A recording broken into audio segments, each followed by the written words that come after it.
it wasn't real. Why fall colors could be muted in parts of New England this year. If we don't get rain soon, we're going to see some premature browning and the leaves falling off early. We're marking Hispanic Heritage Month with a look at the importance of translated weather warnings. We wanted to make sure that we can share this information about safety. And the growing coyote problem in one southern state.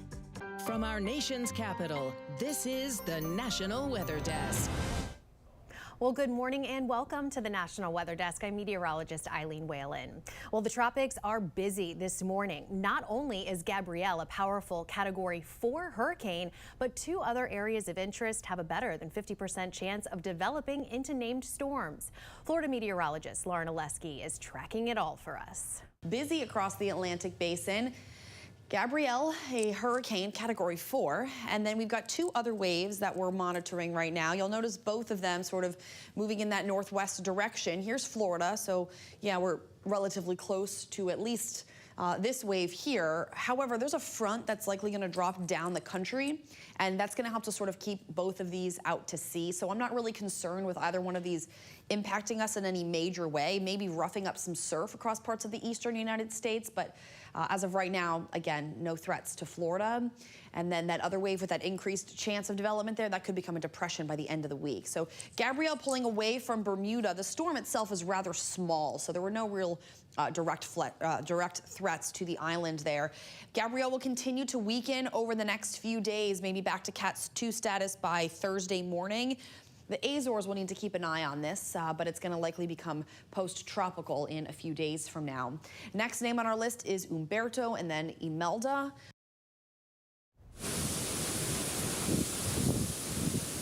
Well, that's Super Typhoon Regasa striking the Philippines on Monday. It set off massive flooding and landslides while the powerful winds destroyed and damaged homes. It was the strongest storm anywhere on Earth this year, packing winds over 165 miles an hour.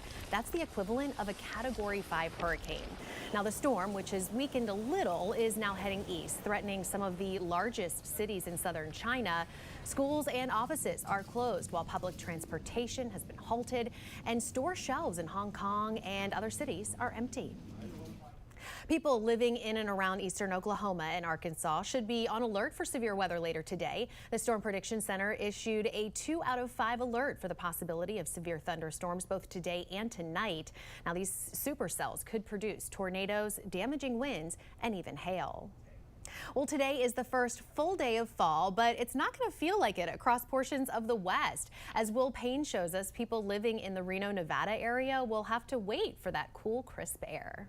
National Weather Service warning coordination meteorologist Dawn Johnson says we'll have seasonable conditions over the next few days in Reno. Temperatures are going to be hovering daytime highs right around 80, maybe low 80s. Overnight lows, mid 40s to low 50s. But throughout the next few weeks, temperatures will drop in the biggest little city. She said jet streams are the fast-flowing, narrow air currents in the Earth's atmosphere have caused any long-term fall outlooks for her organization to be a mixed bag. The polar jet stream during the summer retreats northward, and that is actually why we tend to have warmer and drier weather. We're getting more of that influence from the south.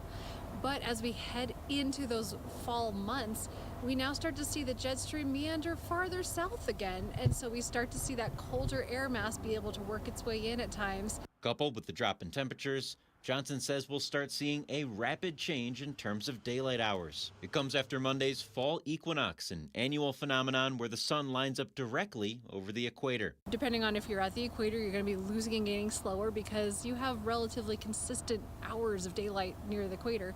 Whereas you get to the poles and you could be losing, 5 to 10 minutes of daylight a day. Though temperatures will start to cool off soon, Johnson said residents in the valley shouldn't expect the first snowfall until November. Well, this weekend marks 1 year since Hurricane Helene devastated portions of North Carolina, Tennessee, and Virginia. As the floods rose to unprecedented levels, patients and staff in one hospital found themselves trapped, completely surrounded by water. Liam Bridgman shares the story of the pilots who helped rescue everyone inside. It was an early morning start for Virginia State Police First Sergeant Jeffrey Bush, leaving his home in Asheville around 3 a.m., getting here to the Virginia Highlands Airport around 5:30. Somewhere around 10 o'clock, the flight nurse looked on a social media page and saw a picture of water just coming into the entrance of the hospital. It was around that same time when pilot in training Jacob Culp, who was off that day, decided to come by the hangar, wash his clothes, and get to know the other pilots. I didn't know anything had gone wrong until I walked into the building. It just felt off. 2 med flights from the Virginia State Police geared up and were en route, not knowing exactly what they're flying into. We had to go towards Johnson City and then turn south towards Irwin. Once we did that and got a little bit closer, just saw the water basically from one side of the mountain to the other. It felt out of a nightmare, pretty much. It felt dreamlike. It wasn't real. It was real, and so was the situation in the middle of those rushing waters. More than 60 people, patients, hospital staff, and rescuers stranded on the roof of Unicoi County Hospital. We knew that we couldn't just fully sit down, you know, like the helicopters are sitting now. We didn't know what the support was. Basically, what I did was touch the roof just enough so I wasn't moving around. So I still had some power and some collective in. So I'm still basically flying the aircraft. With each passing moment, the fear of the building collapsing became worse and worse. But still, one by one, members of the flight crew, like Culp, helped load people into the helicopters, taking them to nearby Unicoi County High School. As fuel was getting lower and lower, thankfully the National Guard was able to take over, rescuing the last few remaining on the roof. Well, children's camps across Texas are scrambling to meet the mandates of new safety enhancement laws. They were passed after the deadly flooding in central Texas back in July. Drew Powell shows us the challenges facing the owners of the camp in the Texas Panhandle. In all my years of camping, close to 20 years, I've never had to call a parent, and I never want to call a parent and say, you know, your child is at the hospital or worse. On September the 5th of this year, 2 bills were signed into law, and if you operate a camp in the state of Texas, you have to be compliant with the new laws starting April 1 of 2026. Right now, the public notification systems are coming in about, the preliminary numbers are looking like $300,000 just for us to notify campers here on camp. Another thing that we're going to have to be spending is about $25,000 for a mesonet.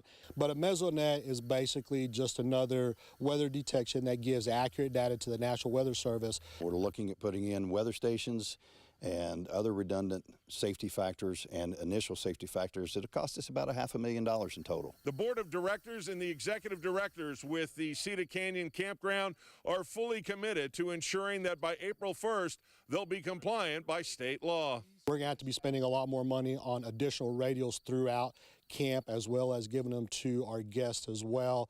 We're going to have to be hiring additional staff because there's not just with the structural changes that we have to have here, there's also a lot of administrative requests that go on throughout the summer. Fundraising and forming new partnerships with community is one way that Cedar Canyon hopes to ensure that come April 1st of 2026, they will be able to meet all the compliant regulations from the state of Texas. Well, in the Northeast, drought has been causing major issues. Some restaurants in Vermont are forced to cut back on their menu as drought conditions worsen in the state. In the town of Barry, 50 miles southeast of Burlington, one deli says they try to use local produce. However, the drought is impacting crops, and that is impacting what they can offer on the menu. In the neighboring town of Berlin, restaurants were told they should only serve water if people ask for it.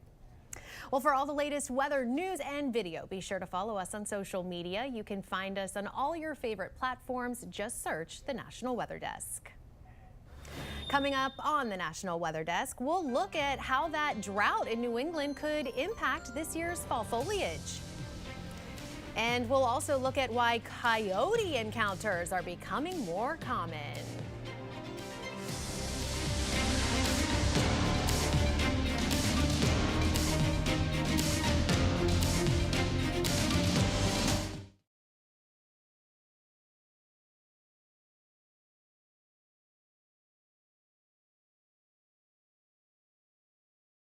I'm meteorologist Charlie Lopresti with Look at the Northeast. Mild and a little muggy today. Most areas will top out in the 70s and 80s. We're tracking a little bit of rain move in. That rain is moving into New York first this morning at about 8 o'clock or so. Now, as we go through the afternoon, some of these showers will get into New England and eventually into northern New Jersey and southern New York during the afternoon and evening.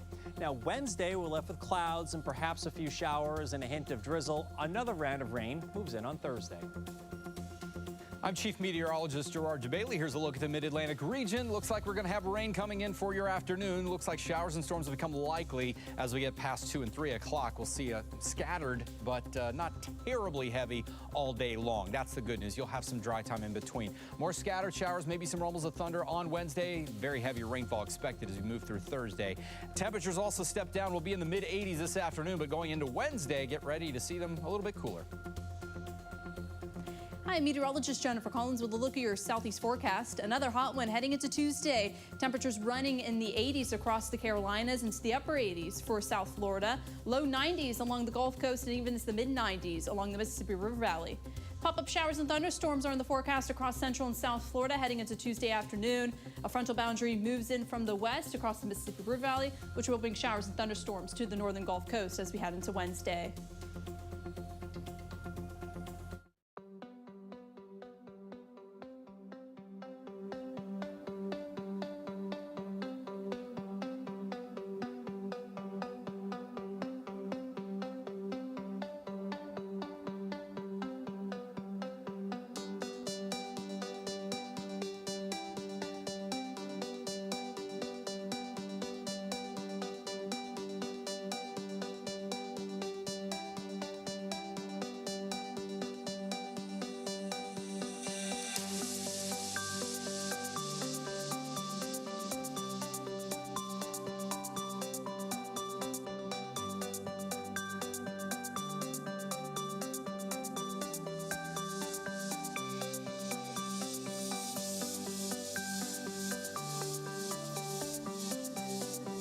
You are watching the National Weather Desk. New England is a top destination for leaf peepers, but this year the famous New England foliage might be a bit muted. Meteorologist Nick Russo has more. With all the stress in the forest, I think things are going to turn early. Stress in the forest, potentially jump-starting fall colors in northern New England as early as late September.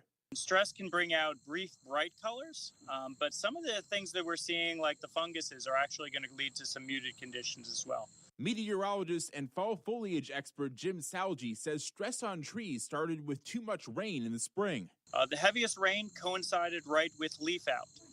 So what that means is when the leaves were most vulnerable, it was wet and it didn't dry out, and a lot of fungus set in, and that fungus persists today as stress in the forest as well. That rainy spring weather pattern reversed this summer with much of northern New England now in a severe and even extreme drought. We're starting to get into that territory where we really need rain, and if we don't get rain soon, we're going to see some premature browning and the leaves falling off early. So those are both some really bad things. A drought is not necessarily all bad news. If the drought is mild, it can sometimes lead to a short burst of bright colors. It's that sunny, dry weather with the sugars trapped in the leaves that can lead to some bright red colors. They'll be brief, but they can be really amazing if the right drought conditions come on. Too much drought, though, that's a real problem. There's one other problem plaguing New England's forests: disease. Beech tree disease is expected to kill most of New England's beech trees in the next few years. We love seeing the beech trees glowing late in the foliage season, and that, unfortunately, is going to become a thing of the past fairly soon. Despite these challenges facing our forests, Salgi says there will still be pockets of nice color, with the best foliage this year likely found in western New England from the Berkshires to the western White Mountains. We usually like a nice blanket of colors sweeping across the region, but this year it's going to be more of a patchwork. Well, this is the time of year for fall foliage and pumpkin spice, but it's also when human-coyote interactions increase as the animals become more aggressive in their search for food. Lily Butler is in Tennessee with more.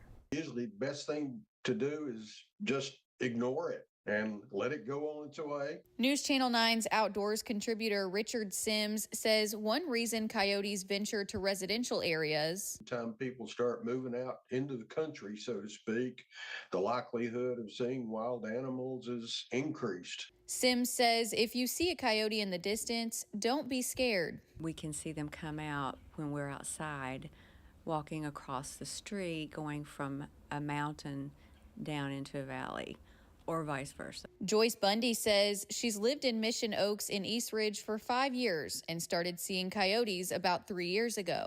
It's usually early in the morning and later in the evening. The TWRA says food left outside, like trash and pet food, can attract coyotes. It's an easy meal, and they're going to take advantage of it sometimes. Despite concerns that small pets might be an easy meal. You can't ever say that's impossible, but quite honestly, it's very unlikely. The TWRA says to discourage coyotes near your home, harass them by throwing rocks, shouting, and making loud noises when one is seen. Probably throw something at them. That is Joyce's plan if a coyote ever came close, but so far... Otherwise, I just stay to the side and they usually go on. Well, we talk a lot about clouds here at the National Weather Desk, and today we want to tell you about a cloud that you can only see at night. Here's meteorologist Mitchell Combs. Noctilucent clouds, or night shining clouds, are rare, high-altitude clouds visible under only specific conditions. These delicate, wispy silver and blue streaks in the sky appear after sunset and before sunrise when the sun illuminates them from below. Locations between 50 and 70 degrees in latitude, such as the northern United States and Canada, will have the highest chance to see them. We're most likely to see them during the summer months when it is coldest in the mesosphere at the poles. Most clouds in Earth's atmosphere form in the troposphere, where we live. Noctilucent clouds form much higher in the atmosphere, in the mesosphere between 47 and 53 miles above the ground. This makes them Earth's highest clouds. Noctilucent clouds form when the temperatures are low enough, colder than negative 184 degrees Fahrenheit or negative 120 degrees Celsius. Water vapor then freezes onto very small dust particles, forming ice crystals. So where does the mesospheric dust needed to form these clouds originate? Its origins can come from multiple sources. The most common source comes from space, as tiny meteors enter the atmosphere. The other sources originate from Earth, volcanic emissions, and pollutant emissions. You can even see these clouds following rocket launches across the globe, similar to my experience in these pictures I captured traveling through the New Mexico desert in April 2025. Regardless of whether it is day or night, take a moment to get your eyes looking up. You never know what rare or unique wonders of nature you might see. Well, in honor of Hispanic Heritage Month, this week on our podcast, we are highlighting Maria Torres, the bilingual spokesperson for the National Hurricane Center. Maria is also a meteorologist with an extensive history of bringing translated weather warnings to Spanish-speaking communities across the country. She spoke to Emily Gracie about the importance of Hispanic representation in the weather enterprise. So we wanted to make sure that we can share this information about safety to those communities that are out there that don't have that capacity to either learn the English yet, or they're in the process of learning it, or English is still their second language and they may not be able to grasp it as well just yet. When it came to watches and warnings, one of the biggest things behind that, I really wanted to see if we could actually have this information available in Spanish as well. And when the watches were actually going out on our Twitter accounts across the nation, we were able to work on just trying to get the translation done for the watches and warnings for flooding, tornadoes, severe weather, and starting to work on just that. At least to have that translation is already so crucial, because either they get it on their phone or the media partner can get that information and share it out to their communities that are affected, and they can take the action necessary to be safe. So beyond just, translating to a different language, as we're in Hispanic Heritage Month here, can you kind of touch upon why representation of people in the weather enterprise is important beyond just this language barrier? I didn't know English. When I first moved to the United States, I was able to understand some of it, but I really couldn't hold a conversation at first. Overall, I realized that now there's people out there that probably are dealing with the same situation, coming from another country, settling into the United States, building a new life here and all of that. And just having that connection to know and understand what they're going through, it kind of helps you give you another perspective on as a forecaster and as a meteorologist and as a human being here, that I can connect and say, hey, I understand what you're going through. How do I simplify to make sure that you're able to take the action necessary? And I think the mission of the National Hurricane Center, NOAA, the National Weather Service, to save life and property, it's so humbling in the sense where we can actually be there for them. Well, to hear more of Maria's inspirational story, check out this week's episode of our podcast, Off the Radar. You can find it anywhere you get your favorite podcasts.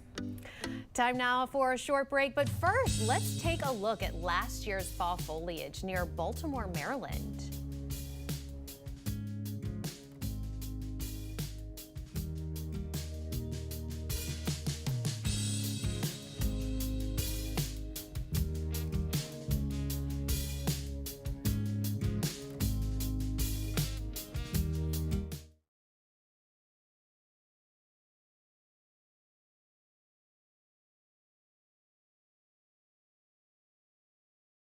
Good morning, everyone. I'm meteorologist Sarah Converse. A cold front's eventually setting up over the Midwest, and that's going to be sliding through the area, bringing in some active weather for today with rain showers and thunderstorms. Temperatures in Kansas City, 72, Wichita, 75, Columbus, Ohio, 79 degrees. Those rain showers will start to filter up into the Ohio River Valley for tonight, with temperatures around 64 for Columbus. Good morning, I'm meteorologist Alex Garcia. Here's a look at your regional weather. Things are a little steamy this morning all the way from Oklahoma down into Brownsville, looking at 81 degrees down south, 78 up into Oklahoma. A weak system will bring some scattered showers, some thunderstorms up through Oklahoma, back into East Texas as well as to West Texas out in the hill country. That could bring rain into the central portion of the state as well. Otherwise, going to be steamy. I'm meteorologist Alex Garcia. That's a look at your regional weather. Hey, good Tuesday morning, everybody. I'm meteorologist Stella Sun. High pressure as well as a thermal trough will bring warm and dry conditions across the Pacific Northwest. Meanwhile, showers and thunderstorms will start to ignite through portions of the Rocky Mountain West down towards New Mexico as well as in Omaha. Daytime highs only climbing to 53 degrees later today in Denver and the 80s through Albuquerque. Also seeing the warmer than normal temperatures through San Francisco and Reno, climbing into the middle 80s and 77 in Seattle. That's the scene from here.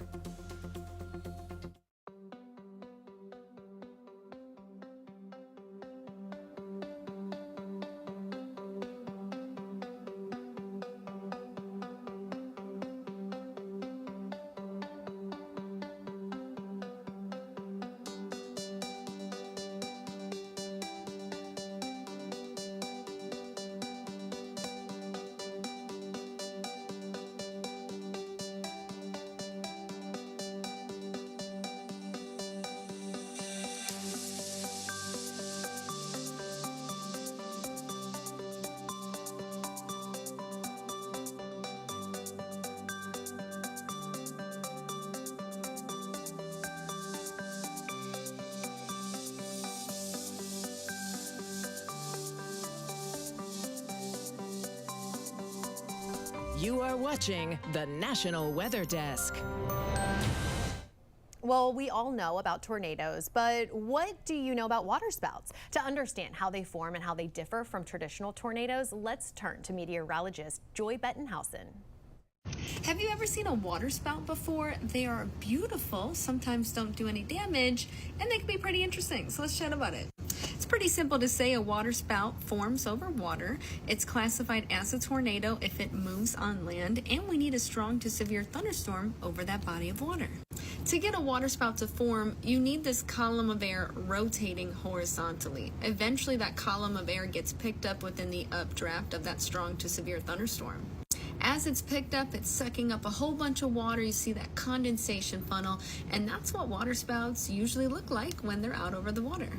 So here's something I learned. I didn't realize there were two types of waterspouts. We just talked about a tornadic waterspout, but a fair weather waterspout still happens over water, does not need a severe thunderstorm. It's based on a boundary forming out over that water, and it's essentially starts at the surface and extends to the cloud base.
Well, thank you so much for joining us today. I'm meteorologist Eileen Whalen. Make it a great day, and we'll see you right back here tomorrow.